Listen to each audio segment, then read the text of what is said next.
Dr. Agnew experienced the power of ELF waves firsthand back in the 1980s.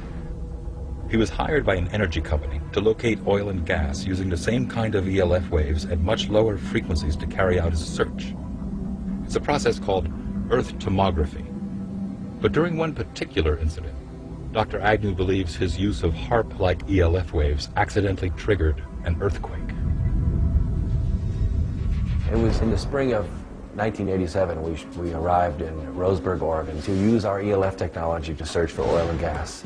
Setting up that day, we had a little bit different results than we expected because the instant that we energized it, there was between a 4 and 4.5 on the Richter scale earthquake that occurred. We were so amazed about what seemed to be cause and effect. We get to an area that has a high propensity for earthquakes in an area known as the megathrust of the Pacific Northwest. We turn it on and an earthquake occurs.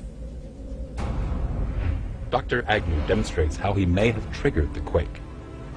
This is a scale model of what the area looked like in Oregon when we scanned for oil and gas in 1987. The strata right here represents the megathrust area underneath the ground.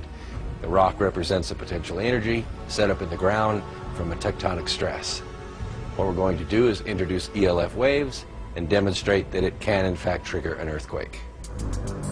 In this case, Dr. Agnew is using a stereo speaker to produce the ELF waves needed for his demonstration. ELF waves, extremely low frequency waves, are just like a subwoofer. In your car, you can actually feel the vibrations through your body. ELF waves are the same way. They vibrate the earth, and at right resonant frequencies, they can have devastating effects. When the speaker is activated, ELF waves begin to emit.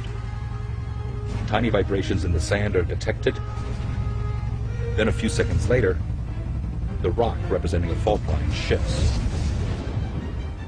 As you can see, in a very few seconds, the resonant frequency built up in our model released the potential energy in the rock.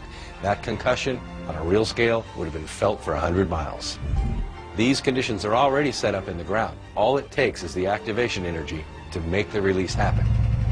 This is a small scale, and we're only using 30 watts in this scale. When HAARP's broadcast array in Gakona, Alaska sends pulses of ELF waves into the ionosphere, the waves get reflected back down and pass through the Earth and ocean. If 3.6 million watts of ELF waves were purposely or accidentally aimed at an already unstable fault line, it could, according to Dr. Agnew, cause a tremendous earthquake.